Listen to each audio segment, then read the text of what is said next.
Now, why did y'all let me forget I was supposed to be watching these Oscar-nominated films? It's y'all's fault, not mine. I finally saw American Fiction. Let's talk about it. Shannan E. Johnson here, CEO of The Professional Pen, where we develop screenwriters from idea to pitch. Need help on your screenplay? Go to www.theprofessionalpen.com. I'm just going to talk about the things that stood out to me because obviously this is a great film. It was nominated for Best Adapted Screenplay and won, and that's fantastic. It deserved it. The screenwriter, Cord Jefferson, was also the director. And it was just really well done. But I think people know that. So let's just talk about some of the stuff that stood out for me. One of the biggest things was theme. Theme. Who do y'all think the audience was for this? Because it's not Black people, because we know this. The question is, did white audiences watch it and realize the box they put Black people into in a way that will impact them the next time they are working with Black artists? That's the question. Bueller, that is the question, because of course Black people are going to watch it. We root for everything that's Black. We're going to watch it, right? We already know these actors are stellar. You don't have to tell us. We know, okay? We're going. Everything that we're watching, we're like, yep. That's how it works. Yep. So it's funny to us because we understand that he's intentionally trying to write something that is not good, that is totally stereotypical, and it's getting all of the accolades that he could never get for the things that he actually enjoys writing, which the world, as in white people, don't feel represent the African American experience. We know. Welcome to the party. Everybody else. We know. So the question is, does everybody else know now? Because since it was nominated, I'm going to hope that means a lot of people watched it because they had to vote for it. That's the hope. A lot of times people don't watch everything. So did it reach its target audience? Do y'all know now? Can we get out of this box? Appreciate it. Some of the other themes that stuck out for me, and it probably is because of where I am in my life right now, but what happens when you start parenting your parents? Oh my gosh. Such a big thing, right? When you become the caretaker, when they become childlike, when it is your turn, when the natural evolution happens and it becomes your turn. I thought that was a great theme to follow, because even though the story is about him being a writer and trying to combat, stereotypes in order to be successful, it's really a family film about siblings taking care of their aging mother. Right? And none of us want to be in that position, but we'll all make it there at some point. So I appreciated seeing how they dealt with it, which brought me to the second thing. What happens when the responsible sibling dies first? Yo, I don't know about y'all, but that hit me.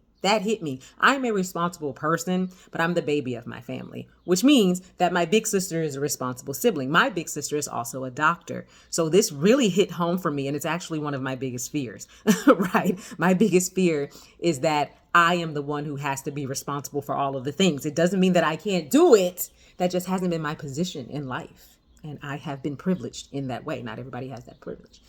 So I really appreciated them tackling this. So let's talk about some other things that I think you guys can learn from. One is, we all know Tracee Ellis Ross as an actor, which means some of us went to see the movie because we saw her face, we saw her name, right?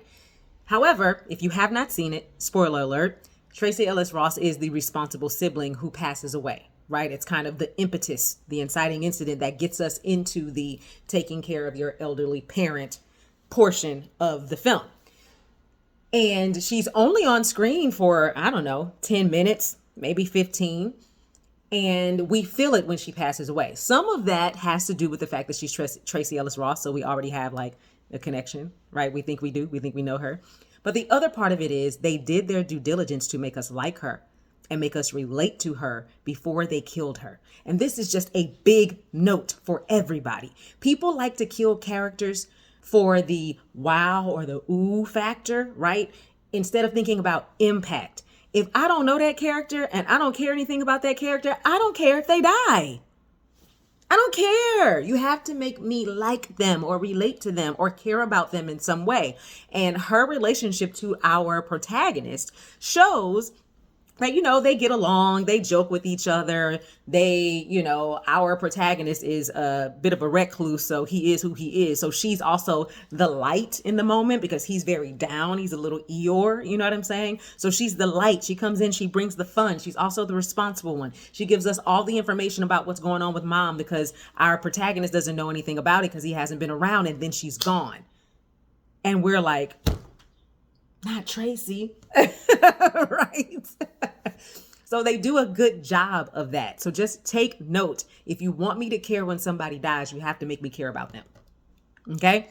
Another thing that you can learn, I often have writers ask me when they are supposed to introduce characters. Some writers feel like I have to introduce them all within the first 10 minutes or within the first few pages. No. Introduce them when they are going to create the biggest impact. Introduce them when they are necessary. Introduce them when they're going to do something, right? Sometimes you can introduce people in the background just to go, hey, I'm here, and it doesn't have anything to do with their impact. It just depends on your story.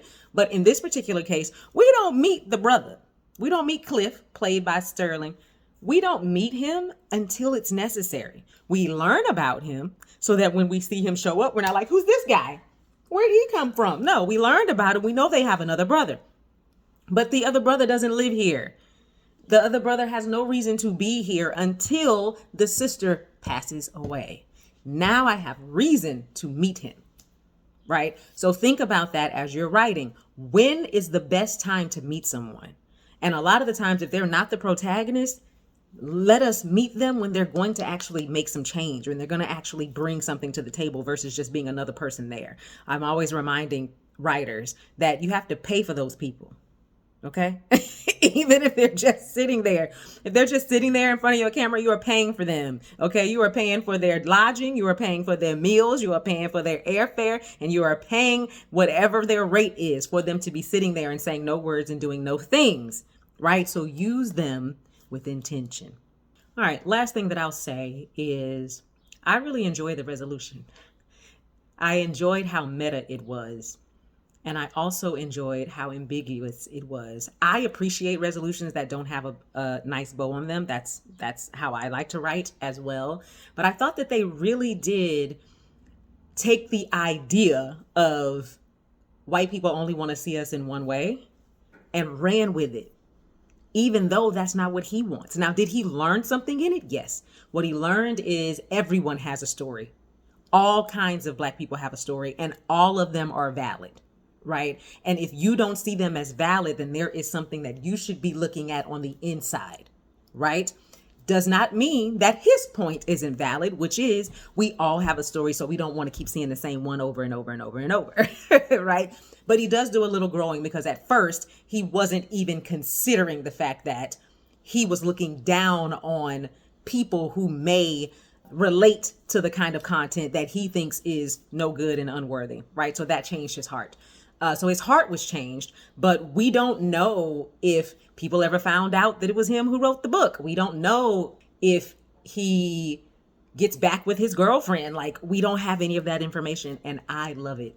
I love it. What we know is he got paid for doing the thing that he felt like he needed to do, and he was also able to complete all of his goals because he has two, right? One of them is his goal that we meet him with. Right? This is what I mean when I tell writers, when we meet them, they are already people. They already have wants. They already have needs. He already wants to be a successful author. He is an author, but he's not successful in the way that he wants to be. That's already a want.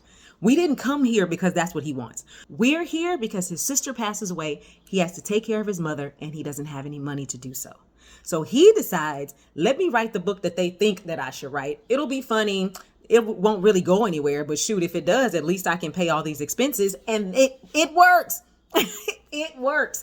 But that's what we're here to see. So because he decided to play that role, he is able to take care of his mother. And so anytime you can respond to something as because of, then you know your story is pushing forward. So round of applause for American Fiction. It was fantastic. Definitely an enjoyable watch. If you haven't watched it yet, it's now on Prime for free.